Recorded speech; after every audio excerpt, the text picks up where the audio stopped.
And here we go, day 3, London. Today we're going to be heading out to Dover. As you can tell, we're ready to go. The Uber is on its way. We're going to Uber over to Enterprise Rent-A-Car to rent a car. We're going to be driving to Dover. I'll be making a couple stops along the way. So here we go, down the steps.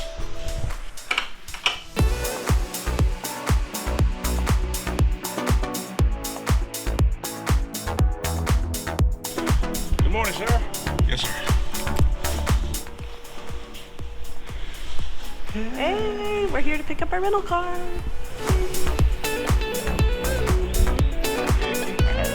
right, thank you. Thank you very much.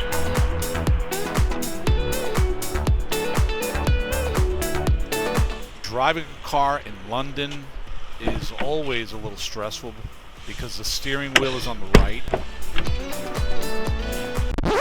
Uh-oh, stick shift?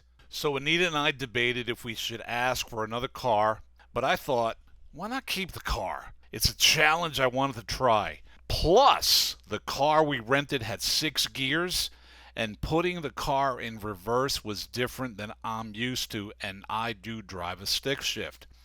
After we drove away from Enterprise, we parked on a side street and called them. They explained that there's a knob under the stick shift knob that I needed to simultaneously lift and move the stick shift to the left.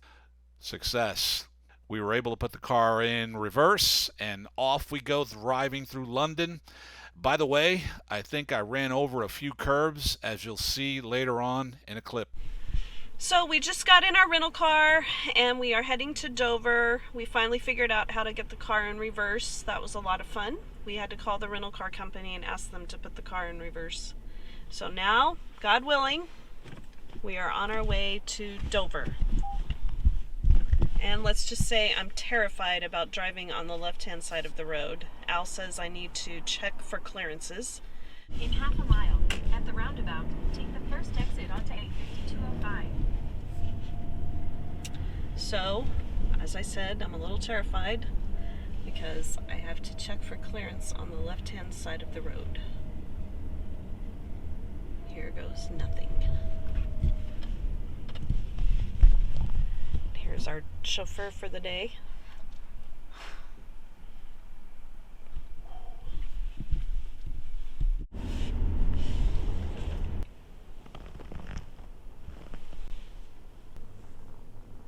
Sorry, people.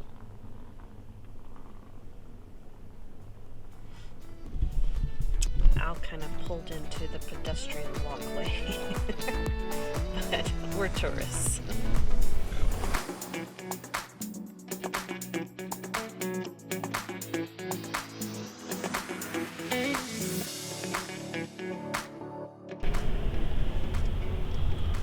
At the light, turn left onto A4.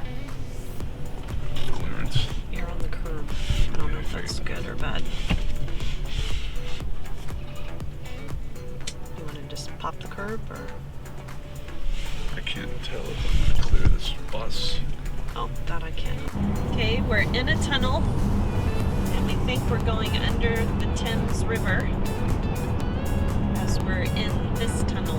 And I've never seen a Y in a tunnel. Usually it's just a straight shot going under, in a tunnel. There was a Y. One heading to Canary Wharf and the other one heading to Tillery. And I hope we took the right Y. And it's a pretty long tunnel. We're getting close though. I see light. I see light at the end of the tunnel. The proverbial light at the end of the tunnel. Alright, let's see. We're gonna go across Kuna Bridge.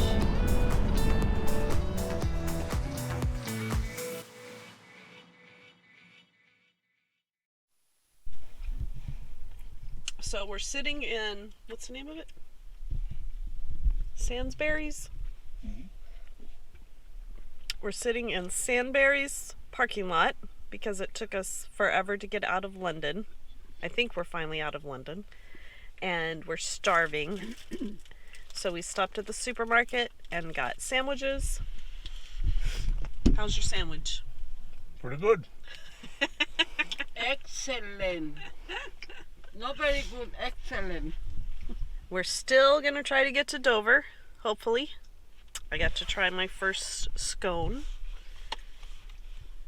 with cream, which was good. Now we will be heading to Dover.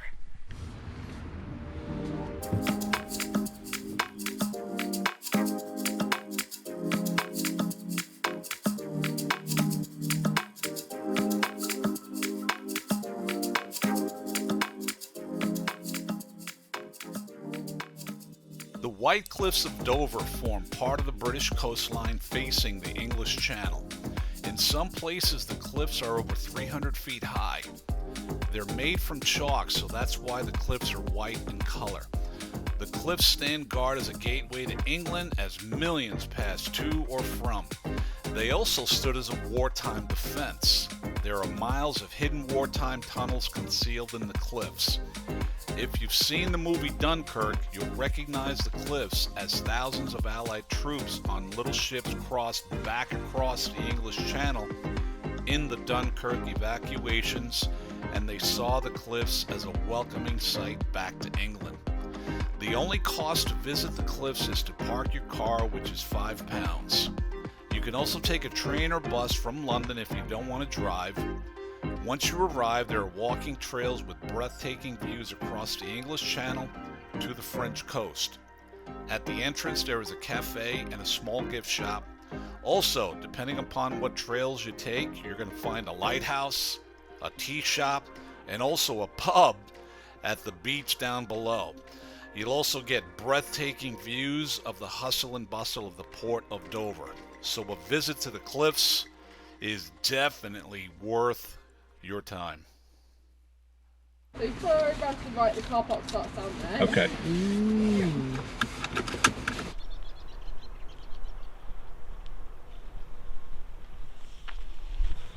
Purple. Figures. The purple's the uphill one. The purple path is the one that goes uphill, not the one that goes nice and straight.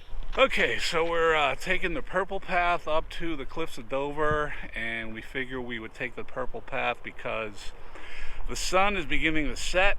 I want to try to fly the drone before the sun sets too much, and it's about a 20-minute walk. So here we go.